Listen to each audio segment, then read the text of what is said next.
This episode is brought to you by Shopify.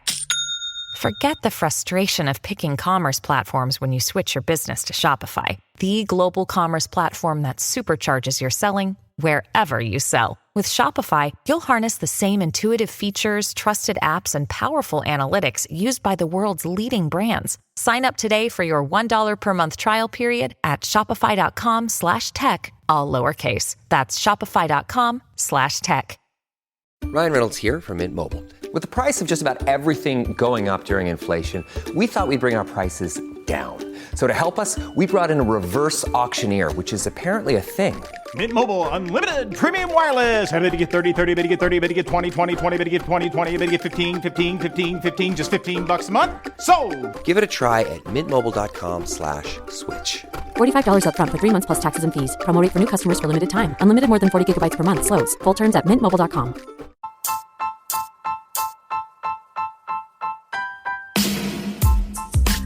Hello, ladies. Welcome to the podcast Living in Your Feminine with me, your host, Victoria Janke. This is a safe place for you, sisters. We're going to talk about all the feminine subjects, what it means to be a woman, how you thrive as a goddess, how you be successful in business. But we're also going to talk about subjects that people don't normally talk about, like miscarriage, because we want to educate people and also that women don't feel alone anymore. I have amazing experts who are going to give you so much value. So get a cup of tea and let's go. Welcome to another episode of Living in Your Feminine. Today's guest is Ashley Schmidt. She is half German, half American. Born in Germany, raised in Florida in the United States, she's the co-founder of the Metapause, an AI-powered marketplace for women's health and longevity. She has been in the public health for 15 years and she has a Master of Science in Public Health. She worked in over 30 countries international and interned at the WHO. Hello. Hi. That is an impressive CV. Aw, very, thank you. very beautiful. I'm so happy you are here today. 2 weeks ago, I think it was 2 weeks ago, we did our Grow and Glow / Metapause event for women, and it was a total success. We had 80 women there. It was all about women's health, community, and we created this together. We did. So, thank you. No, thank you. That was so much fun. Also a lot of stress, but in the end, it all worked out. Did. And I was like, okay, I need to have you in my podcast because what you created is so incredible. And I actually want to jump into this. First of all, in the podcast, I always ask a random question. So, yeah. My random question is for you. What is your favorite dish, German dish? Schweinshaxe. Schweinshaxe? Schweinshaxe mit Kloße and weißer Spargel. Oh, asparagus. For the non-German people here, how do we explain that, what this is? It's white asparagus, but asparagus in the States tastes really weird. White asparagus in Germany is like pillows in your mouth. Oh, and then the sauce that they put on that asparagus, and it's seasonal, is phenomenal. And for years, my family has like sought out specific family hotels to eat this white asparagus when it's in season. I love Such a that. pretty big deal. Asparagus time is the best in Germany. I love it. It just makes your pee smell very weird. It does. But I guess it's good. It's good. So I'm so happy you're here, my German-American sister. Yeah. I love what you created, the Metapause. It was founded in 2023, so you're 1 year old now? Not even yet. We were established in September. So we're still in the build process right now. Our marketplace will be launched this fall. And it's, it takes a Herculean effort to build new technology. We're excited. Yeah, I'm excited too. And I want to know, so how did you come up with this idea to build a AI-powered marketplace for women? And I know it's your big part of it, or the big part of it is the menopause, right? So, I mean, how old are you now? I'm only 37, so Yeah. not quite in the menopause space yet, but it's coming. How did you, why are you so passionate about it? Yeah, it's a really good question. I mean, I've been working on global health issues for over 15 years, and there are so many different problems affecting women. I would just say in general, I've always worked with very vulnerable populations. So when I was working abroad, I was working in developing countries where systems are really fragile and the infrastructure is not supporting people's health. And while I did a lot of traveling for many years, I ended up working at this AI startup in DC. And that was partly because the Bill and Melinda Gates Foundation was looking for a lead, and I was kind of looking for something a little new, and I kind of stepped into the tech space. And I learned a lot about artificial intelligence before it even became a big thing on the market. And so I did this about 5 years ago, and I learned how this technology, how you can use data to solve complex problems. And when I met my co-founder, Lauren Weiniger, she had kind of stumbled into the menopause space because she was working on a female hormone test for Cyfox. And while she was doing research for that product, she learned so much about the struggles that women go through when their hormones start shifting later on in life. We as women know a lot about what happens to our bodies during puberty. We do not know as much unless we're pregnant about having babies and what happens after. And we know even less about what happens when we go through a major hormone shift, which is kind of like this third tier later on in life, when you are no longer fertile, you've shed all of your eggs, and you go through another basically more intense puberty. And that stage is actually called perimenopause, which leads to menopause, which is the time when you no longer have your period. It's like 1 year from the date. And so a lot changes in your body because you're used to getting all this estrogen in your body, this testosterone, the progesterone. When you go through your cycles, even if you're on birth control, you're still shedding eggs and you're still ovulating on some level, releasing those eggs. And you are born with a certain amount of eggs for your entire life. And there will come a time when that bank just basically is no longer there. And then your body no longer gets this estrogen hit. And that's what causes the hormone shift. Wow. I didn't know that we're born with an amount of numbers of egg cells, and then wow, I didn't know that. Okay. And you can actually get tested. So this is something like, I have learned so much about this area myself in the last 8 months. And I just set up a test with my gynecologist to get my egg bank tested to understand the quality of my eggs and how many I have left.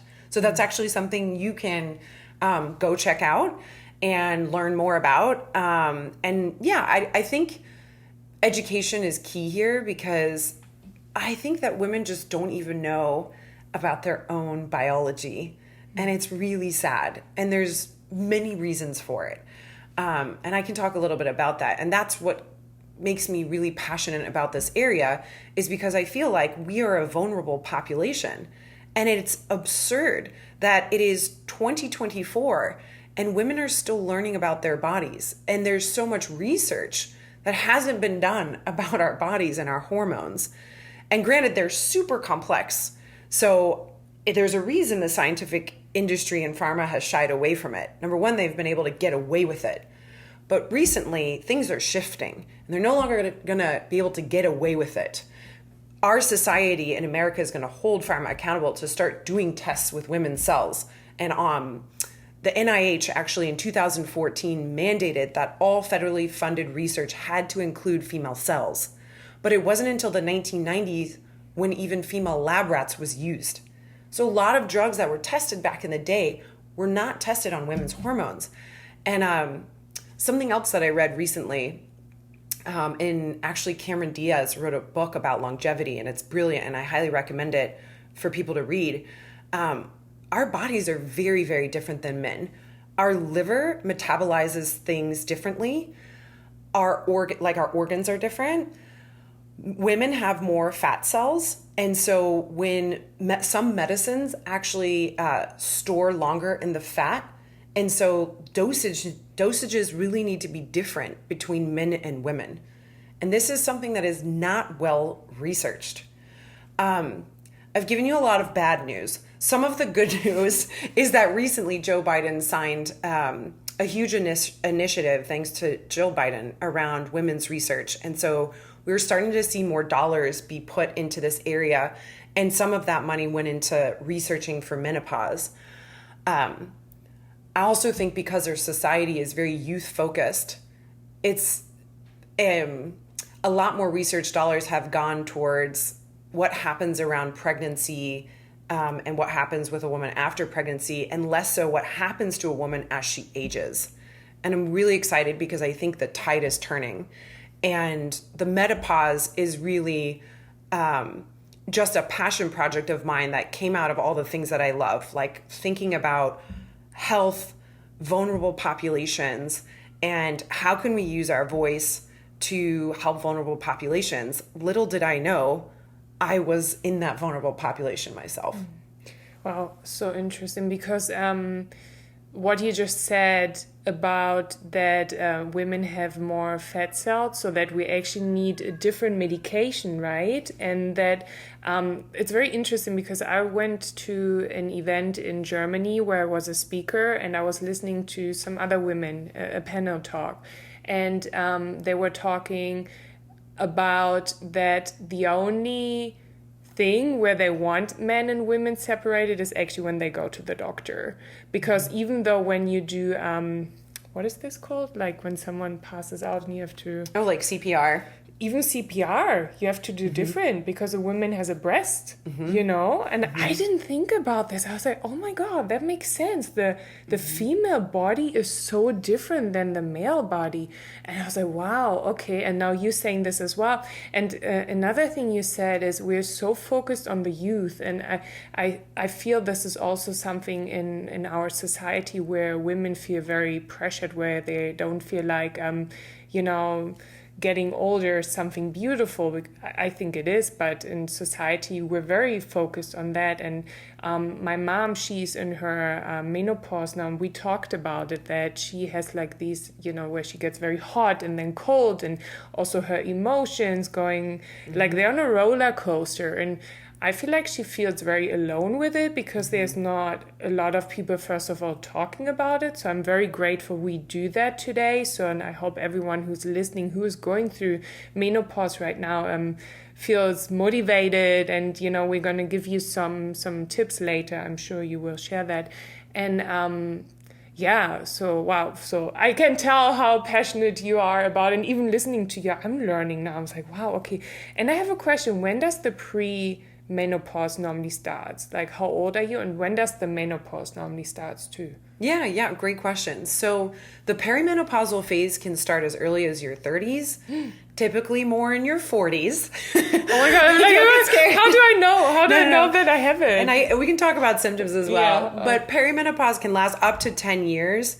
And then the average onset of menopause, sort of when the egg bank is completely done, is 51 in the US. And so, you know, it is really sad. I do want to touch on one thing too, that our society doesn't support women during this phase. They're even sort of gaslit at doctors. A lot of women go to try to find support with their OBGYN because, of course, you're having an issue with your hormones. That's where you initially turn to. But the sad thing there is that those doctors weren't really trained to treat menopause, except to be like, oh, you're going through menopause. But the solutions that exist for women are like very few. And so this is an area that the Metapause actually really wants to work on and to sort of blow up. Like, what are the things that work for women beyond hormone replacement therapy, which I think is a great option for some women? What are some of the other things around supplements, peptides, diet that can support that journey to make the symptoms less severe? And so, you know, we have a long way to go. I think the tide is turning because more celebrities are speaking out. Oprah Winfrey, you know, Jill Biden, Mrs. Obama was speaking out about it. There are a lot more people willing to talk about it, but my mom's generation and your mom's generation didn't talk about it. So my mom, unlike your mom, won't even talk to me about her menopause. It's just something that's not done. And so I think our generation is really going to kick open that glass ceiling. we are going to start talking about hormones and we're going to start supporting each other because this is what we need to do to get through this period of our life. And no woman should be left alone to suffer in silence. This upsets me greatly. That's what we created with Grow and Glow as well, right? To build a community between women who support each other and also who support each other through like times like this, right? Like menopause, miscarriage, like all these things that we not all of us, well, menopause, we will all go through this. Yes. So Yes. it's Yes. even better if we have a sister by our side who you Yes. can talk with and be like, oh my God, are you sweating like me? And oh, we should like try peptides that really help me. So it's so important that you do this and that you talk about it. I'm so grateful for it. And how do you include the AI in the whole thing? Oh, yeah, How's the of course. combination of that? Yeah, where does that come in? Great question. So when you sort of like log into our web app, you'll be asked a series of questions by Elsa, our endocrine longevity systems architect. She really wants to understand what is unique to you. I think it's really important to understand that when it comes to your hormones in your body, personalized care is key. This is not a public health like free for all of like, these are the things that work. There are some things that work for the majority of women, but hormones are very personal and your symptoms are very personal and they may change over months of time. And so you really want to like pay attention to your body, not feel any shame or guilt about not feeling well or having a hot flash or having an embarrassing moment. These things are the most normal things on earth. Ryan Reynolds here from Mint Mobile. With the price of just about everything going up during inflation, we thought we'd bring our prices down. So to help us, we brought in a reverse auctioneer, which is apparently a thing. Mint Mobile Unlimited Premium Wireless. How to get 30, 30, bit to get 30, bit to get 20, 20, 20, bit to get 20, 20, bit to get 15, 15, 15, 15, just $15 a month? Sold! Give it a try at mintmobile.com/switch. $45 up front for 3 months plus taxes and fees. Promo rate for new customers for limited time. Unlimited more than 40 gigabytes per month. Slows full terms at mintmobile.com. Some women, might not have symptoms as bad. Some may have it so bad they quit their job. And that's like a whole nother category that we could talk about is like what happens to women who end up in these executive roles and aren't supported in their work when they're having symptoms. But I think there's lots you can do, and that's the good news too. Going back to the perimenopause and menopause phase, I don't want to talk about sort of like the difference. Perimenopause, you may start to see like issues with your sleep or minor hot flashes or like mood changes. Like it's almost like a period. You might even mistake it as a period. So you can do some hormone testing to see where your levels are of your hormones, where your progesterone, your estrogen, and your testosterone are to understand like how that's fluctuating over time. It's nothing to worry about. In fact, you can still get pregnant even when you're in the perimenopausal phase. So it's not like your fertility is over just because you're going through this. Oh my God. And I don't want to create fear around this. This is just understanding how your hormones naturally ebb and flow as you age.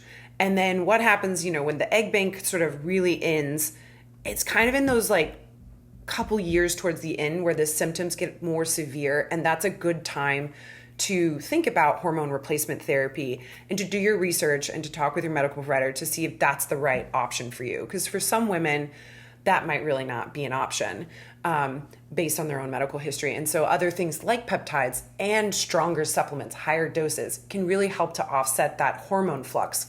If you think about a graph and your hormone, like you've had estrogen your whole life, they've done an interesting medical study where they look at your brain and there's something like 30 different areas in your brain that get sort of like an estrogen hit every month.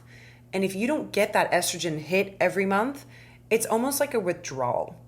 And so you can think of it like you're going through a horrible withdrawal because you're no longer ovulating and sending all that estrogen through your system. So sometimes hormone replacement therapy is a very great option because it really just helps recalibrate some of those hormones and kind of makes the hormone slant less severe. And that can really help your symptoms. Wow. And it's also, I was thinking about like when we have our period, it's the same, right? Like I just had a moment, I just had my period and I just had a moment a few days ago where I was I needed to go to the restroom and I don't know if you do that too, but I hide my pads or my tampons. I never showed. And I was literally in this moment, I was thinking, why am I hiding this? Yeah. Why? This is so normal. Like, why am I hiding this? We need to normalize these things more in our society. We need to normalize like postpartum depression after having a child. We need to normalize like losing a kid and what that, like the grieving process around that, hormone fluctuations, and accepting women at all stages of wherever they may be and helping them find support when they need it. I think the saddest thing is that we just, I was reading something about back in the day, before the 1980s, the American Psychiatric Association had like a neurotic psychosis that they would brand women as being like hysterical. And they actually got rid of the term because they were, I think, misusing the term to relate to women's hormones fluctuations. And what happens in like why we're moody is really related to our hormones. And that's the most natural thing on earth. It's the most natural thing on earth to have these fluctuations. It is. And so the Menopause really wants to come out and talk more about this and make it more and normalize something that has been so shunned in our society. Yeah, the menopause, the period, like you said, like losing a child. I went through this last year, and I remember I was sitting with we were like in a women's circle, and I started to talk about it, and then one of the girls said like, hang on, you're grieving.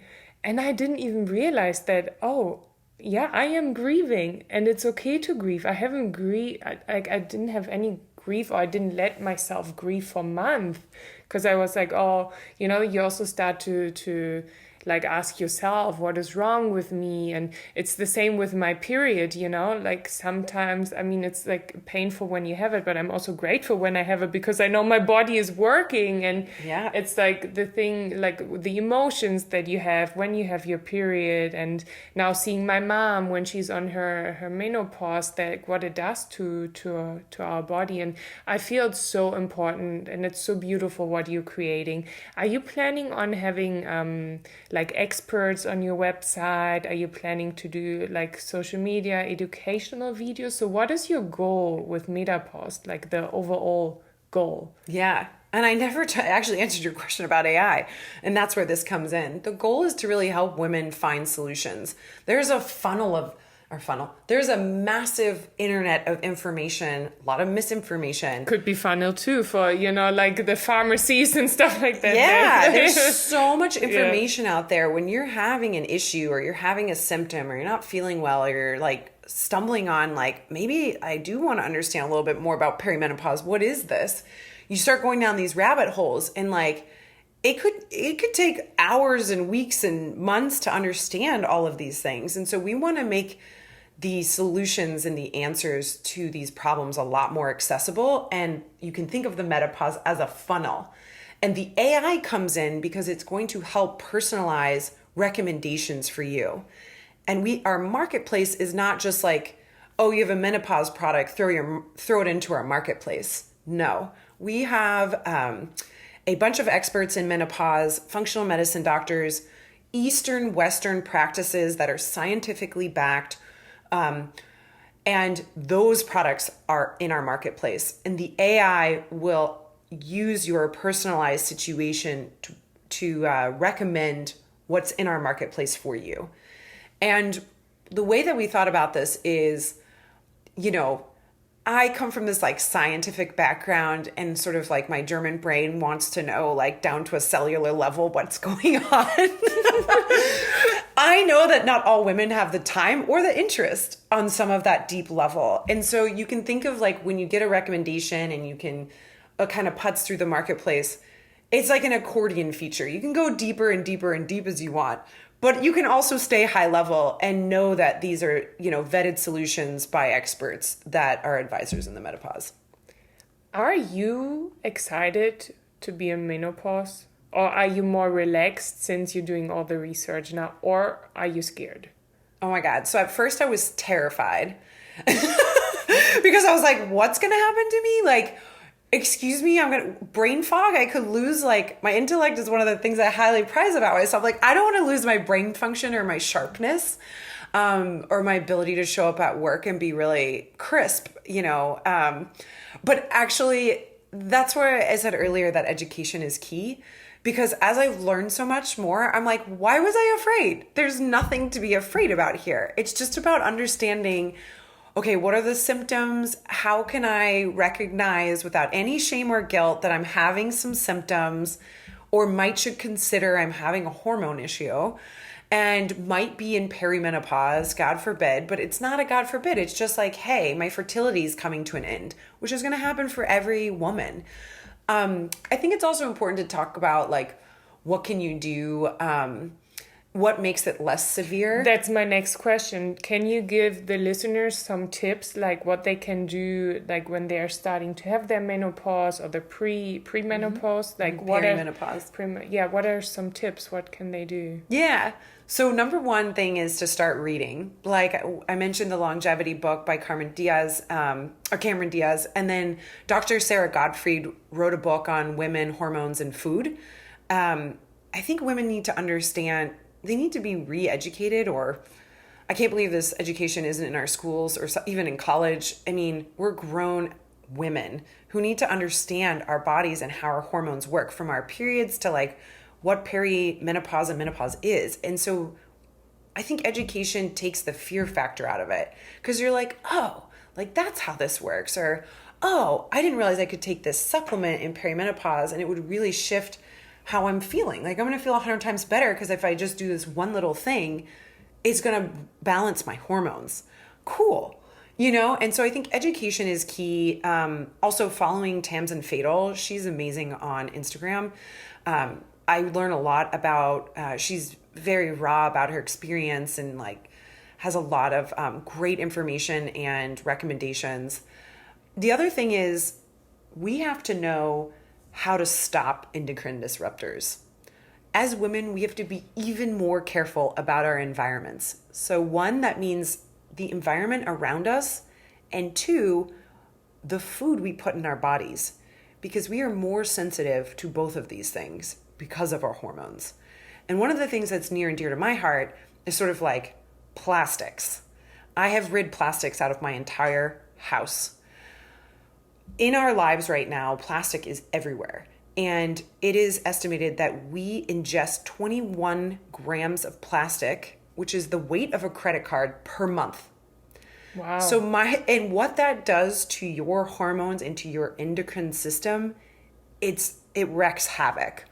So I highly recommend using bar soap, using glass containers. If you heat anything in the microwave, absolutely have it in glass. Drink out of glass. Don't buy any plastic water bottles. I know it's cheap and easy, but cheap and easy isn't what's going to help your health. And so it's really important to reach for the aluminum cans with no flavoring. I know that's tough. I know, there's a lot of marketing out there to get women to drink these flavored beverages. All this natural, unnatural flavoring, natural flavoring, it's terrible for us, and it's disrupting our natural rhythm and our hormones. And so getting rid of those things in your lives, those are simple steps you can take every day to clean up your environment outside and inside. Do you mean environment also the people you surround yourself with? We had a little bit of a conversation about it. Do you think this is affecting your health? Like the people you surround? Yes, absolutely. Environment is everything, from your animals to your best friends to your family, which can be difficult to navigate. All of that. Absolutely. Your wellness and health is paramount. And I really hope that if women take nothing else away from this discussion, that they realize that they can take care of themselves, and it's okay to focus on yourself and make the best decision for your health and wellness and nobody else's. Yeah, and to also, like, when you go to a doctor, to get like a second opinion. I think that's also very important, to not be, okay, this is all, like you said, like, also when you do your research, a lot of times when you Google something, it turns out, or that's what they say, you have cancer or something, you know, like something is wrong with you. Also, like really look where you're getting your information from. So, I mean, the Metapause is a good place, but like, don't take information from everyone. Exactly. I would say too. Or any Instagram social media handle Yes. from somebody. Just because you like someone doesn't mean that they actually have the knowledge and the foundation to speak that truth. Yeah, so true. And so the things you said is like education, you said the environment, the nutrition that you do. And then you also, you sent me this link once. It's like, what is it? Like a bracelet or something that also helps you to regulate your symptoms, right? Your hot flashes. Yeah, they're also I love the tech element of this. That also made me very excited to kind of bring my two worlds together in tech and health. There's a lot of really cool devices on the market, whether that's like red light therapy for your vagina, or if you have hot flashes, a device that cools you while you're sleeping so you can get a better night's rest. There's all kinds of devices coming out that are going to support women through this journey. So we actually don't need to be afraid of what's coming. There's going to be a lot of tech. There's going to be a lot of new supplement lines. There's going to be a lot of medical doctor training, I think, will increase too as this gets more and more awareness around what doctors can do to support their patients. And maybe I'll end with that. You know, I recognize that I grew up with a doctor as a dad. Now he's a German doctor. So what's special about him is he has a more holistic mindset to healthcare, which I really love. And I'm very lucky to have grown up. My mom made very healthy meals as a kid. And so it's kind of in my DNA. But it's really important to take these steps towards protecting your health and wellness. And we need to know when to use medical health care, the system that is available to us, and when to seek holistic care. As I've gotten older, I've spent a lot more time looking at, well, doctors don't always fill all these gaps or they don't have all the answers. Sometimes it's okay to look at more Eastern approaches to your health and well-being, like functional medicine doctors, is often where women who are going through menopause turn to, because they've spent a lot more time going down rabbit holes looking at other modalities to actually help you find a solution that works for you. And so I think we should not shy away from either of these approaches. You need the Eastern, the Western, and you need to know when to use them. And so leaning into both and accepting that neither has all the answers is a great way to sort of approach a really complex problem. And to pick from the pot, we say in German, pick the things that feel good to you, right? So like do a little bit of the Eastern, do a little bit of the Western, do a little bit like talking with your best friend, listening to Living in Your Feminine, you know, like taking whatever feels right to you, because that's also very feminine to listen to your intuition. So your gut will always tell you what's right and what is not if you really listen to it. That was so cool. Thank you. Yay. Where can the women find you? And is there anything else you want to share? Oh, thank you. You can find me at www.themetapause.com. You can also find me on LinkedIn, Ashley Schmidt. And I'm on Instagram, and I'm going to be posting a lot more about products that I love on Instagram. This is sort of like coming off of Glow and Grow and the Metapause. I know a lot more about products that can help women. So at vitruvian.venus, it's a little complicated. It's kind of like the Vitruvian Man. I don't know if people know who that is. I will link it. You send me all the links. I will link it all in here so people can look it up. And then my final thought is, again, just take care of yourself and don't let anyone make you feel guilty about what's happening in your body. Listen and follow that, and keep educating yourself about your hormones. Be you. Yeah. Trust your intuition. Yeah. Thank you. Thank you. If you like this episode, please rate, subscribe, and share with other women. Let's create a community of women living in their feminine and supporting each other. If you want to stay connected with me, you can come and follow me on my personal account at victoria.jankel. Until then, I see you next Thursday.